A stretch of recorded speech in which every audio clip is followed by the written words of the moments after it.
ناظرین آپ کا خیر مقدم ہے۔ آج فلسفہ شہادت میں حضرت سیدہ فاطمۃ الزہرا رضی اللہ تعالیٰ عنہا کی شانیں بیان ہو رہی ہیں، اس عظیم ہستی کی شان کہ میرا تو اس بات پر ایمان اور عقیدہ ہے کہ جب حضور کی بارگاہ میں سلام پیش کیا جائے تو سیدہ پاک کا واسطہ بھی پیش کر دیا جائے، چونکہ آپ سیدہ پاک کی چوکھٹ پر کھڑے ہوں گے تو حضور بھی آپ پر نظر التفات فرمائیں گے، اور حضور نے آپ کے لیے دست دعا بلند فرما دیے تو وہ دعائیں تو مستجاب ہی مستجاب ہیں۔ تو ہم یہ جاننا چاہیں گے کہ عام طور پر یہ انسانی نفسیات ہے، سائیکالوجی ہے کہ بیٹوں سے زیادہ پیار ہوتا ہے والد کو، ایک جو محبت پدری ہے یہ بہت زیادہ نظر آتی ہے، لیکن یہ اللہ کا ایک اس کی حکمت ہے اور اس کی مشیت ایزدی ہے کہ حضور علیہ السلام کی جو حیات رہ گئیں شہزادیاں، ان میں سے حضرت فاطمۃ الزہرا رضی اللہ تعالیٰ عنہا سے جو محبت ہے اس کے حوالے سے ہم جاننا چاہیں گے کہ ویسے تو بیٹوں سے محبت ہوتی ہے، لیکن حضور علیہ السلام کی محبتوں کا مرکز اور محور ہم دیکھیں تو سیدہ پاک نظر آتی ہیں۔ کیا فرمائیے گا؟ بسم اللہ الرحمن الرحیم۔ جی یقیناً ایسا ہی ہے۔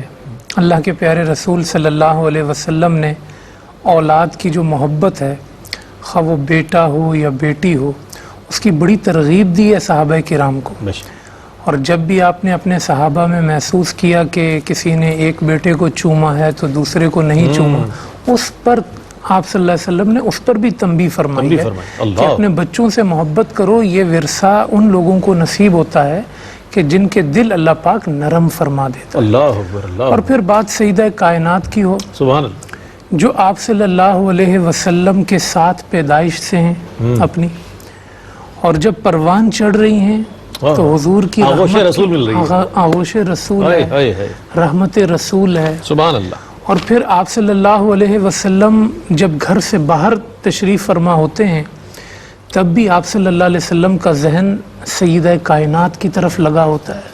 جیسا آپ نے کہا کہ سفر سے بھی آتے ہیں واپس پہلے ان سے ملاقات کریں۔ بے شک بے شک۔ ایک مقام پہ حضور علیہ السلام کے سامنے کچھ کھانا رکھا گیا ایک باغ میں، جس میں چپاتی تھی اور گوشت تھا،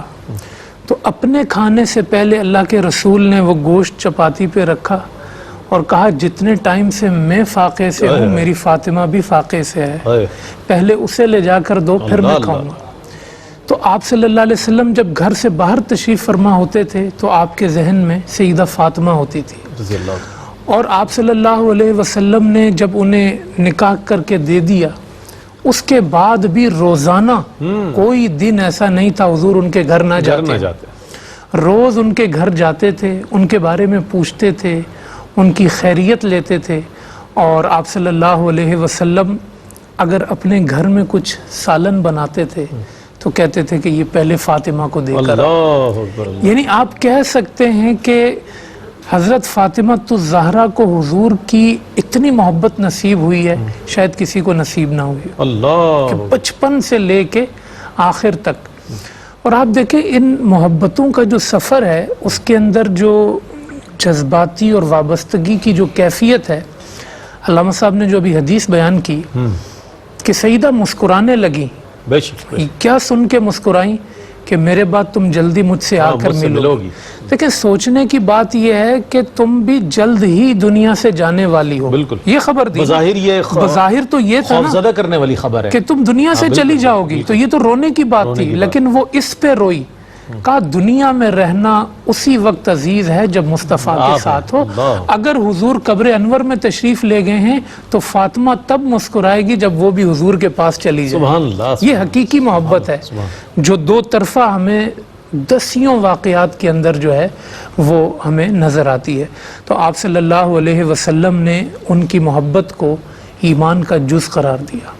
آپ نے فرمایا جو چیز فاطمہ کو ناراض کرتی ہے وہ مجھے ناراض کرتی ہے۔ آپ نے فرمایا جو چیز فاطمہ کو اذیت دیتی ہے وہ چیز مجھے اذیت دیتی ہے۔ آپ نے فرمایا جس نے فاطمہ کو ناراض کیا مجھے امید ہے کہ اللہ اس کا مواخذہ فرمائے گا، اللہ اس کی پکڑ فرمائے گا، اللہ اس کی پکڑ فرمائے گا۔ تو یہ آپ صلی اللہ علیہ وسلم نے اپنے جگر کا ٹکڑا ہونا اور آپ صلی اللہ علیہ وسلم نے ان کی محبت کو اپنی محبت اور ان کی اذیت کو اپنی اذیت، یہ سب آپ صلی اللہ علیہ وسلم نے بتا دیا ہے کہ ان کی محبت